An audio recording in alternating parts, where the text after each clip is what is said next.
This is Larry Jordan, the host of the Digital Production Buzz. The following interview is an excerpt from a recent program. To hear the entire program, visit digitalproductionbuzz.com.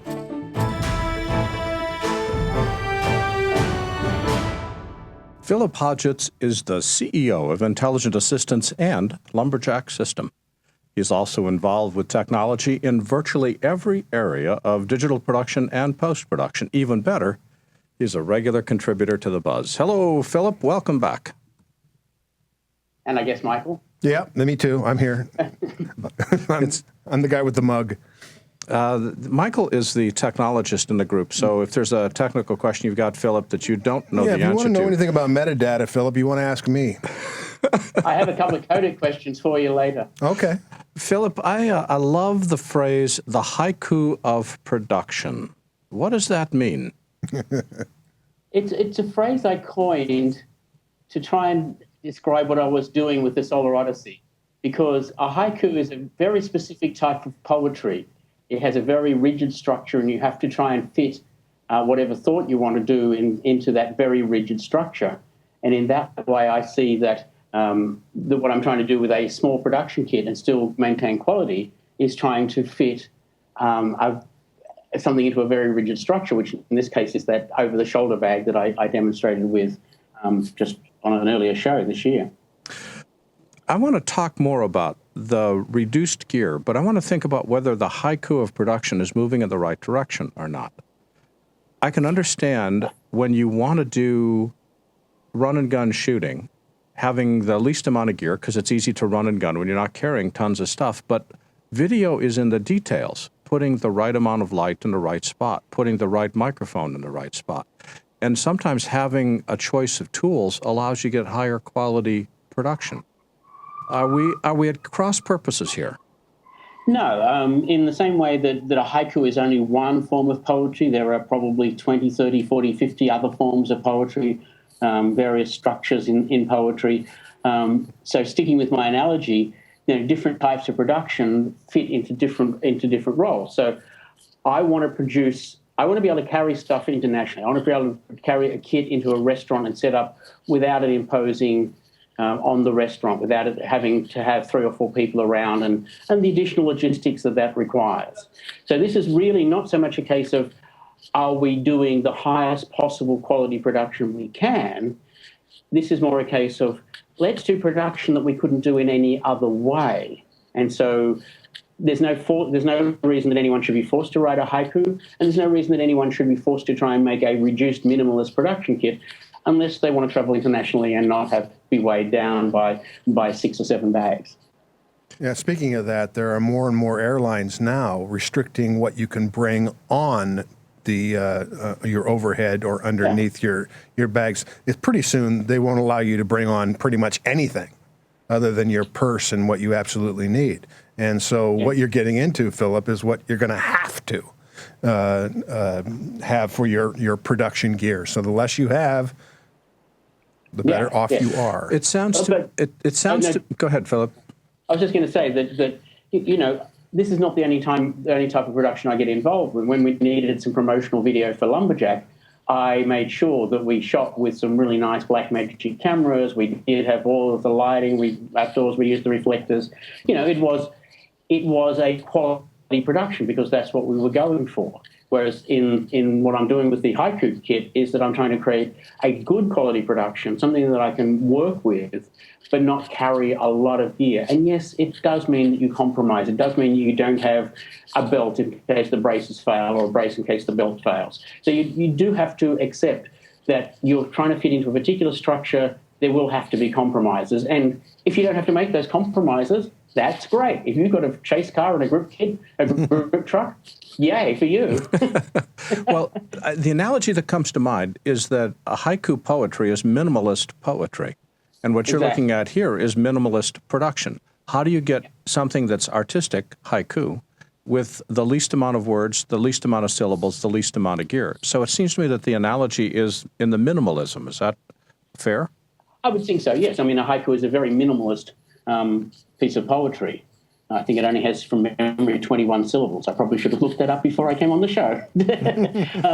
But yeah, yes, it is. It is kind of, a little thing with me now is that, oh, how small can I go? And we do trade off in the compromise. We trade off the flexibility of having to have that dynamic swoop around the table shot, or the dynamic shot swooping in on the food for that pickup shot. You know, that you do have to trade off. The crane shot for your food. Yeah. Food shot. Yeah, the crane shot over the table. I'm happy to compromise on that. Exactly. But, you know, for the other show that we're doing, you know, in the Lunch with Philip and Greg show, there's no real compromise because we have to set up within the restaurant context, and we can only do that with the sort of minimalist kit that I've been using. But for the other show that Greg and I are doing, the cooking show, you know, we're including a DSLR, so we do have the 2 GoPros for those over-the-counter shots, but we also have a camera that, you know, we alternate using so that we can get those moving shots and add the dynamism without adding too much to the production kit. And yes, I'm carrying a light because you do have to fill some light sometimes. Well, I want to hear more about this Lunch with Philip and Greg thing. What's that? It's an idea that I had a couple of months back, and finally we started implementing it around the time of the Final Cut Pro Final Cut Pro 10 Creative Summit up in San Jose. It is literally what it sounds like. Greg, Clark, and myself take somebody that we find interesting out to lunch, and open invitation, Larry, when you're ready. We take them somewhere nice, and we set up little lapel mics, the same kit that we showed on the buzz a couple of months back. Lapel mics on each person, and 2 4K GoPros facing both sides of the table. Now, from the 4K GoPro, I can do a nice zoom in. I can extract a 2-shot or 2 single shots of Greg and I. I've got a lot more flexibility in post-production to play with it, and simply dragging and drop effect presets from the browser onto the multicam clip. It makes it very easy in Final Cut 10 to reframe the shots as we go. So go back to those same shots over and over. So by having the oversampling, I've got that flexibility. And it's really just a way of getting to know people that we've known in one way or other for a long time, getting to know the person as opposed to, I don't know, the public figure. It's surprising how long you can know people and really know nothing about them. Do you ask for permission to mount the cameras at the restaurants? No, I learned a long time ago that it was a lot easier to ask for forgiveness than permission, because if you ask for permission, people start to think about it. If you just put the cameras up, nobody complains. I've been incredibly surprised that we can put 2 cameras up, and we're only using like clamps with goosenecks, so they're very non-intrusive. But the restaurants have said, I've either ignored it, or the wait staff have asked what was going on, or mostly they just ignore it. Philip, on our live chat, Russ Fairley has been taking you at your word on the haiku of production and wants to remind you that a haiku poem is 3 lines. The first line is 5 syllables, the second is 7 syllables, and the third is 5 syllables, for a total of 17 syllables. I mention this only because you now have 2 GoPros, so you've got 15 other thingies that you can put in your kit to get this to... How are you getting rid of lens distortion? Because the GoPro, because of the fisheye lens, is not a flattering camera for interviews. No, and I have learned that putting them in too close is very, very unflattering. But can't you turn that off? Isn't there a little switch or something like that you don't have to shoot that fisheye? It depends on the mode in the GoPro. The 4K has only one lens angle option. Okay. If you're going in 1080 mode, you can go into narrow options, and that's what I used on the family history video. I shot 1080 and had one camera in a narrow and one camera in a wide for 2-shot. I probably do have more than 15 other things in the bag when you count. And the 5 thing certainly comes up to 5 tracks in my multi-clip, because I have the 2 video tracks and 3 audio tracks or angles in my multi-clip. So how are you, let's just talk gear for a minute. What gear are you using? What microphones are you using? And how are you attaching stuff to the table? Simply with, sorry, just before I finish the lens distortion question, I got sidetracked.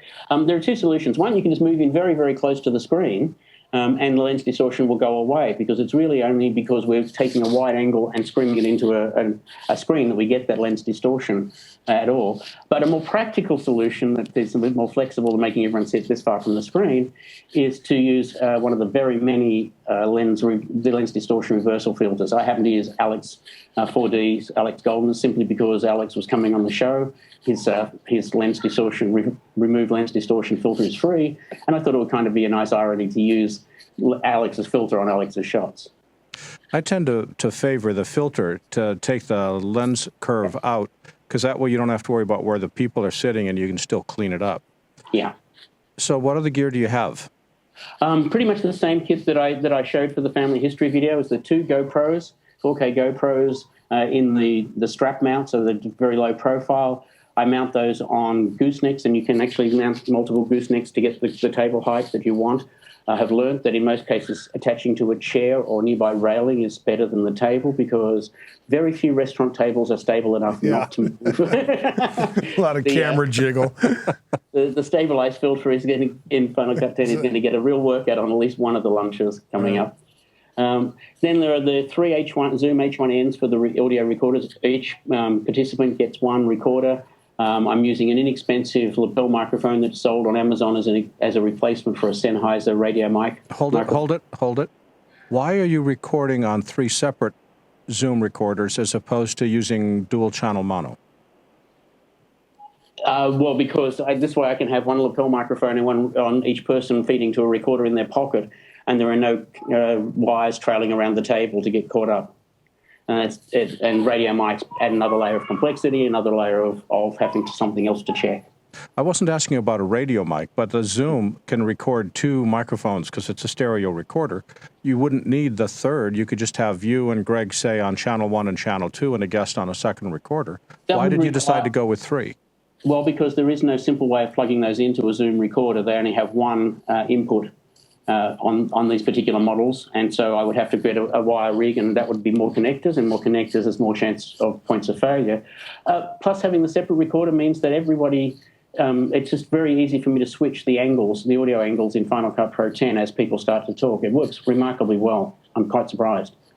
Okay, and are you doing anything with lighting? For the lunch with Philip and Greg, no, apart from choosing carefully where we sit and where we place the cameras. Keeping the angle of the light in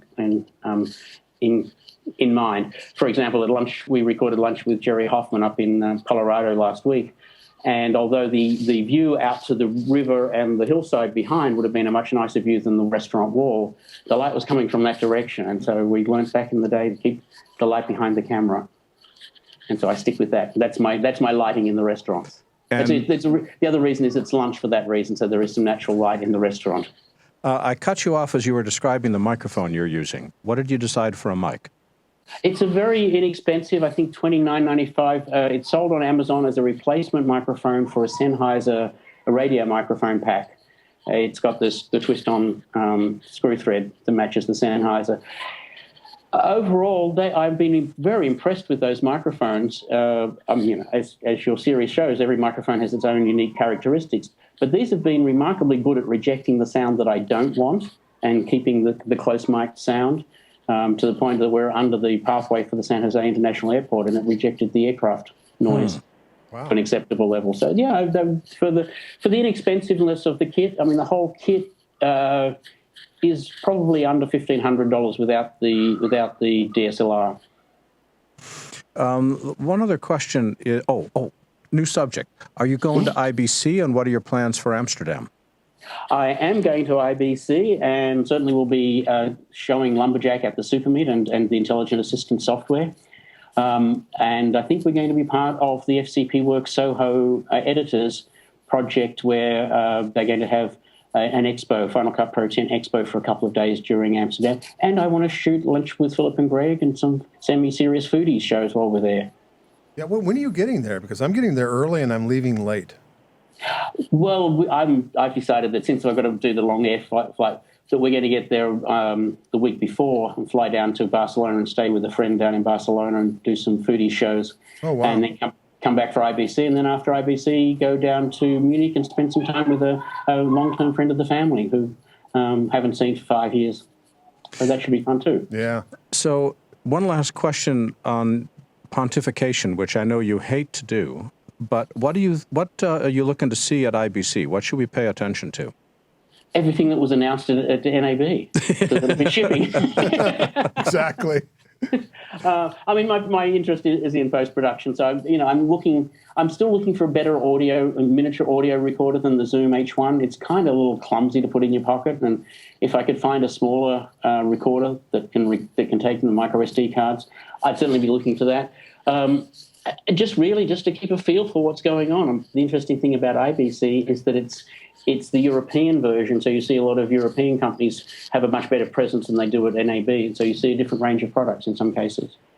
It's going to be a fun trip. I've always enjoyed going to Amsterdam, and the one time that Mike allowed me to go to IBC, which was very kind of you, I might add. Well, I had a great time at the show. You stayed there for 18 hours and got on a plane, came home. Well, yeah, but I didn't have to sleep during that time. Yeah. I love Amsterdam. It's one of my favorite cities, and I'm kind of glad IBC is held there as a good excuse to go every year. Absolutely. Where can people see Lunch with Phillip and Greg? Is it starting to be released, or are you still in production? Yeah, no, there are 4 published, and the simplest way to do is simply type in the URL lunchwithphillipandgreg.com. That will take you to a filtered feed of the philiphodgetts.com blog that shows you only the Lunch episodes. And for people who want to keep track of the rest of what Philip Hodgetts is doing, where can they go? philiphodgetts.com, lumberjacksystem.com, or intelligentassistance.com. And that's the Philip Hodgetts himself. Philip, as always, a delight visiting. I look forward to seeing you when you get back from Amsterdam.